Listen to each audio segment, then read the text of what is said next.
Movies that were banned in the US. Since the dawn of the movie industry, dozens of projects have been banned within the United States. So what kind of movies were they, and why did they reach the level of being banned? Let's check out 10 of these movies and see why. Number 1, Titicut Follies, 1967. For the criminally insane in Bridgewater, Massachusetts, 1967, the notorious film depicts the miserable conditions at the Bridgewater State Hospital. Titicut Follies provides a stark portrayal of the hospital's overwhelmingly naked inmates in unflinching cinema verite style as they are mishandled, force-fed, taunted by guards, and locked in empty cells. Prior to its scheduled premiere at the 1967 New York Film Festival, Titicut Follies was famously banned. While Wise Man has received the required permits, the state of Massachusetts argued that the film violated the right of patients to privacy and dignity. For years, only in academic settings was the film screened, but in 1991, because most of the prisoners had died and that First Amendment concerns trumped privacy concerns, a Superior Court judge said the film should be released to the general public. Number 2, The Prophet, 2001. Peter Alexander, who spent 20 years in the cult of Scientology and gave the organization over $1 million, wrote and directed The Prophet. Alexander is a former Universal City Studios executive and was the creator of many popular rides in theme parks, including Back to the Future, Jaws, and E.T. While making the film, he and his crew experienced extreme harassment by Scientology agents. In their intimidation campaign against him through their hate blog, Religious Freedom Watch, Scientologist Jolly Kanat, Alexander's ex-wife, continues to promote the cult. All the copies of the trailers were stolen when The Prophet debuted at Cannes in 2001. Number 3, Hillary the Movie, 2008. Hillary the Movie is a 2008 political documentary about Hillary Clinton, the United States Senator and presidential candidate. The conservative non-profit organization Citizens United created it. The film was intended to be offered on cable TV as video on demand right before the Democratic primaries in January 2008, but was labeled by the Federal Election Commission as electioneering communication, which was made illegal under the Bipartisan Campaign Reform Act. The producers went to U.S. District Court for the District of Columbia to get a declaration that they could show their movie and promotional ads for it despite BCRA. This case was titled Citizens United v. Federal Election Commission, and its final decision at the U.S. Supreme Court resulted in a major change in campaigning finance law. Number 4, The Yes Man Fixed the World, 2009.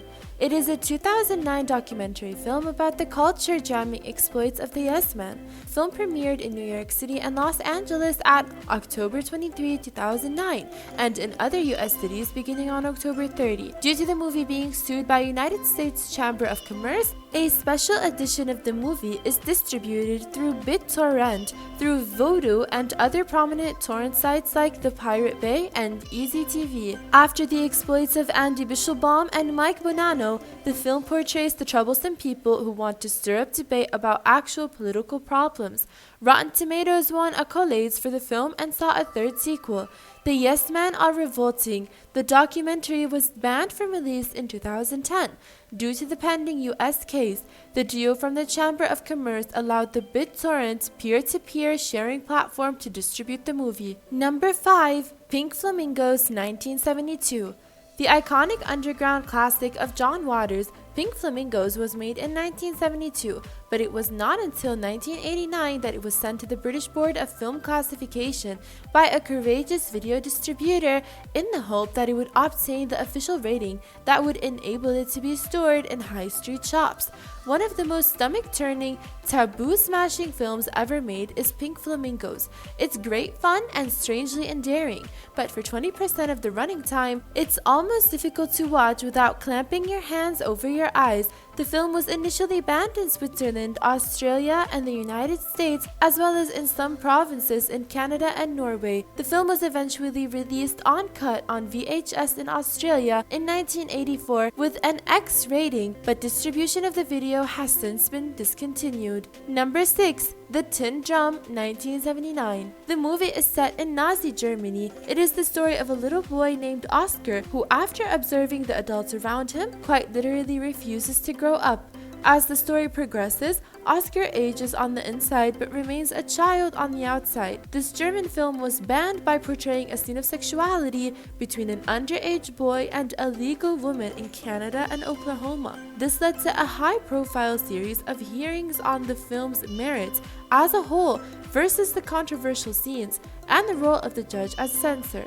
The film emerged vindicated and most copies were returned within a few months. After a few years, the film was permitted to be shown in Oklahoma and a documentary was made about the obscenity problems raised by the film. The film also received the Palme d'Or Award at the Festival de Cannes, as well as the Oscars for the Best Foreign Language Film. Number 7. Cannibal Holocaust, 1980. The most famous of horror's Italian cannibal movie cycle, Cannibal Holocaust was fraught with controversy, from animal cruelty to murder charges. Italian horror had a much greater presence on the world scene in the 1980s than it does today, with hundreds of extremely entertaining scary flicks coming from the European nation. His on-screen portrayal of animal death, which one would claim counts as animal cruelty, is the most commonly raised point of contention regarding the Cannibal Holocaust due to the fact that animals were slaughtered purely for the purpose of film production.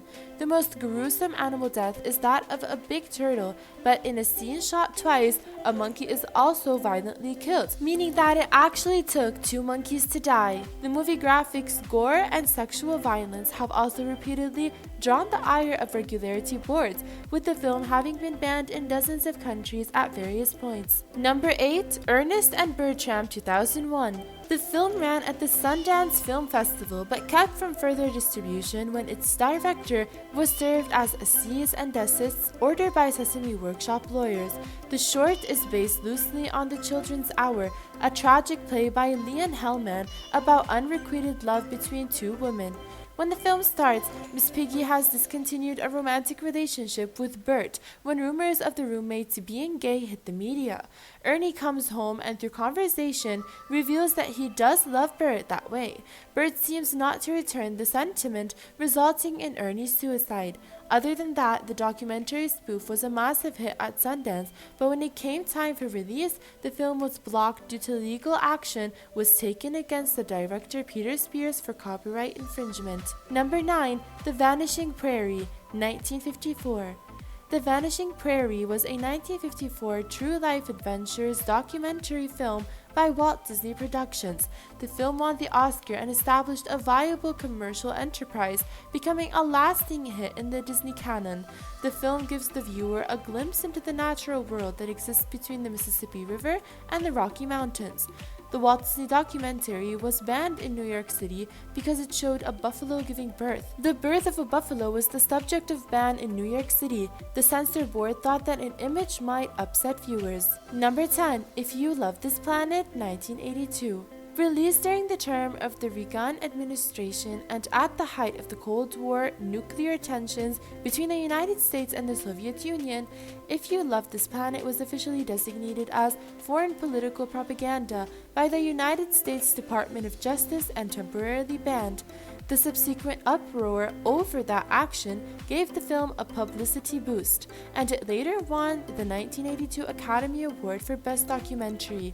The movie became an international sensation when it was labeled propaganda by then U.S. President Ronald Reagan's Republican administration, banned from showing in the United States.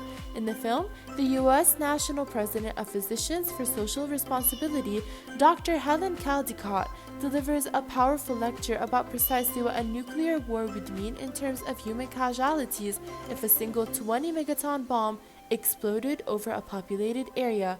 Nash cuts from shots of the eloquent Caldicott to horrifying black and white footage of the atomic bombs of Hiroshima and Nagasaki.